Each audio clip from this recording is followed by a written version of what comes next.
So we've talked about World War II and the causes of the war and the beginning of the war happening in Europe.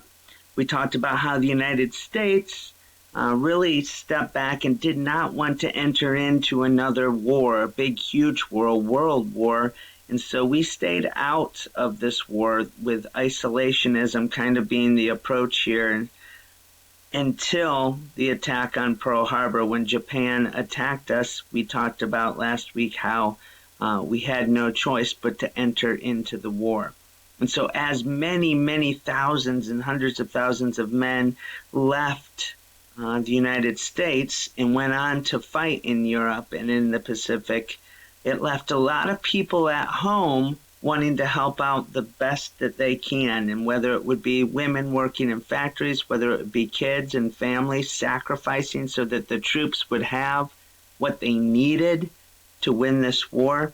There was a lot going on the home front in the United States at home. And so one thing to understand is there was not enough people to fight in this war. When you talk about in the United States and the young men that did volunteer for the military, they needed so many troops that they actually had to have the government say, okay, we're going to have a draft where essentially it's like throwing everybody's name in a hat. We talked about this before. 18 to 25-year-olds specifically, if they were healthy, even if you did not volunteer for the war, your name could be drawn and you'd be selected to serve in the Army. And it wouldn't always be on the front lines fighting with guns in battle. There's a lot of different roles that could be played, but really here the draft existed so that the United States was able to recruit enough people to enter the war because the numbers were just huge of what was needed to win this war and defeat Germany eventually, moving into trying to defeat Japan.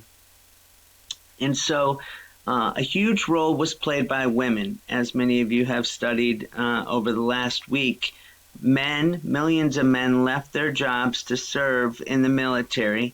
And so these factories were left empty by the men that had been working in there. And so they were transitioned and changed into factories that produced resources and goods and weapons and everything needed for the war. And so women, for the first time, entered into the workplace in factories and made weapons and made different products related to war. And so you see here this woman with a rivet gun. This is where the idea of Rosie the Riveter came. And so this image, this person represents all of the women that fought in the war by serving in different factories and working, and they were paid, but they also, it was considered like a service to the war and helping in the war effort. And so it really empowered women and showed everybody what they were capable of. And so it was not just during the war that this happened. Moving forward after the war,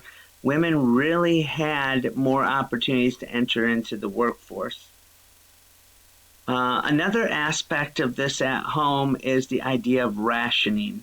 When you ration out something, you only get a certain amount. Millions of soldiers needed to be fed, and we had to send resources and food and different materials over to the troops in Europe and then in the Pacific. And so the government decided to limit the amount of food and different things that each person could buy during the war.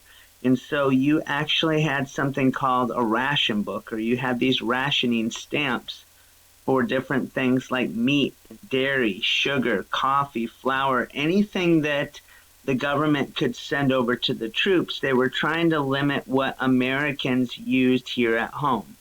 So everybody could still buy them, but they only had a certain amount, and it depended on how many members were in the family. And so when you bought an item, you had to turn in your stamp. And when you're out of stamps, you couldn't buy any more until the next month came around. And so do your part, save food and save resources for the troops that need them.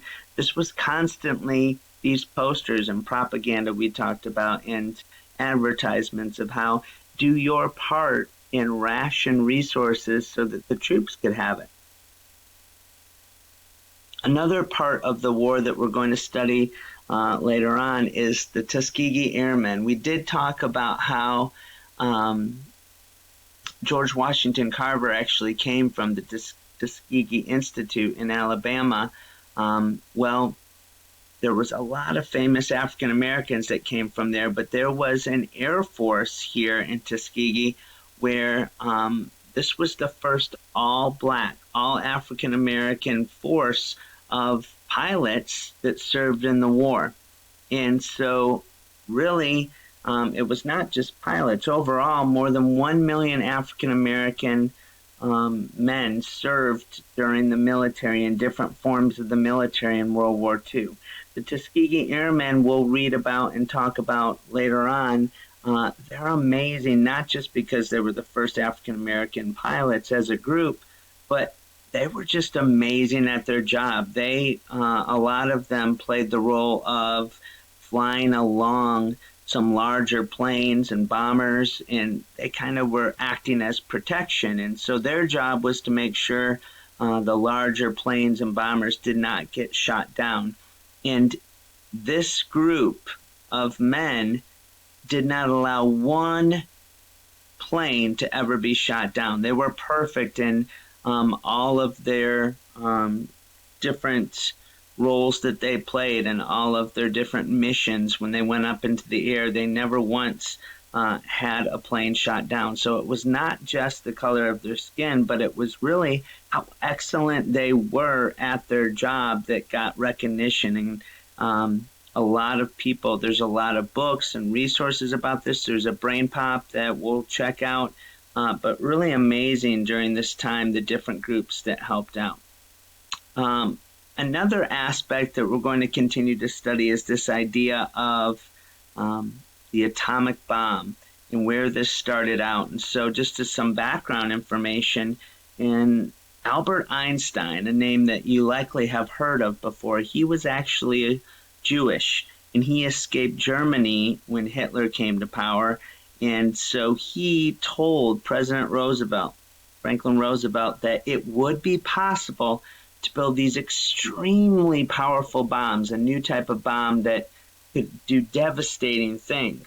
And so he was brilliant, a scientist that told how to make this work. And so atomic bombs create these explosions just by splitting these tiny, tiny atoms. And so Einstein laid some of the groundwork of the research, and there was a group of scientists and government officials that started this top secret kind of research. Really, at first it was just how do we make this happen, and then eventually they got it so they could start testing that out. And so the Manhattan Project was the code name of the efforts to build the first atomic bomb. And actually in New Mexico there was a lab, and they did some testing eventually before they were to drop the first and second atomic bomb, the only two that have ever been dropped on Hiroshima and Nagasaki that we'll study later on. And so those are the aspects of at home, what was going on while the troops had left and gone into Europe and gone and fought Japan in the Pacific. So we'll study a little bit about each of these, but this gives some background knowledge so that you know moving forward a little bit more about World War II.